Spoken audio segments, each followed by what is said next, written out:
Hello Orchid friends, welcome back to my channel.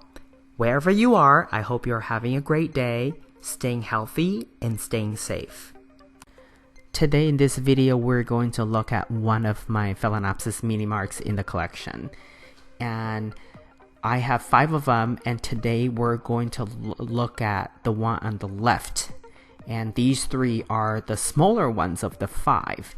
But particularly the one that we're talking about in this video has always been sort of the mini mark, meaning it was always sort of behind in terms of growing leaves, roots, even though every year it produced new leaves, new roots, and flower spikes and bloom forming.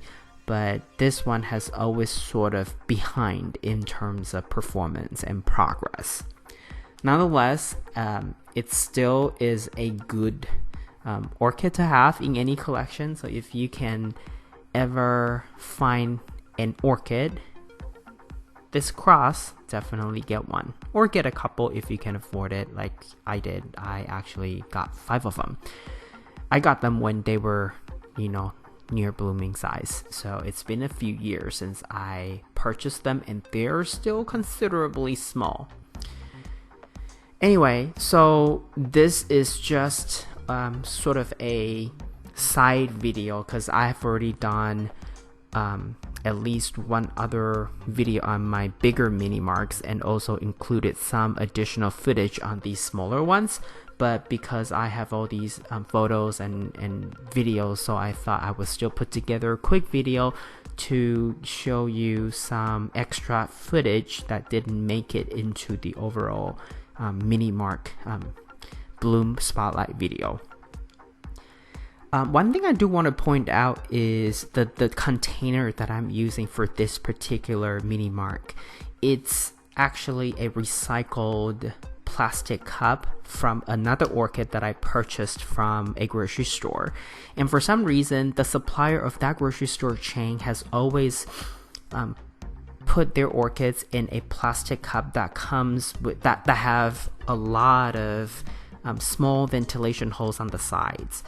And for containers like these, if you want to order online, they're actually quite pricey. So if you can, I would tend to go with, if I can buy an orchid and it comes with a cup like that, I would always make sure I reuse these cups, because they're expensive if you just want to order them online. Of course, you can always have the option of making your own variation with a soldering iron and just drill holes on the sides. One thing I do have to remind you, if you're using, for example, smaller pebbles like manto clay, make sure you don't drill the holes bigger than those smaller pebbles, because otherwise they will fall out from the holes. I have a couple orchids with bigger roots, so I actually drill bigger holes, but then during the process of repotting those orchids, I actually put in some manto clay, smaller pebbles, without thinking that they would actually fall out. So a couple, it wasn't a big deal. But, when they fell out or when they fell to the bottom of the outer cup, it's kind of annoyance for me to have to pick them up and put them back into the cup. So just a quick reminder. And of course, when you're using the soldering iron, just make sure you have protective gears, gloves, whatnot, if you're not familiar with how to operate it.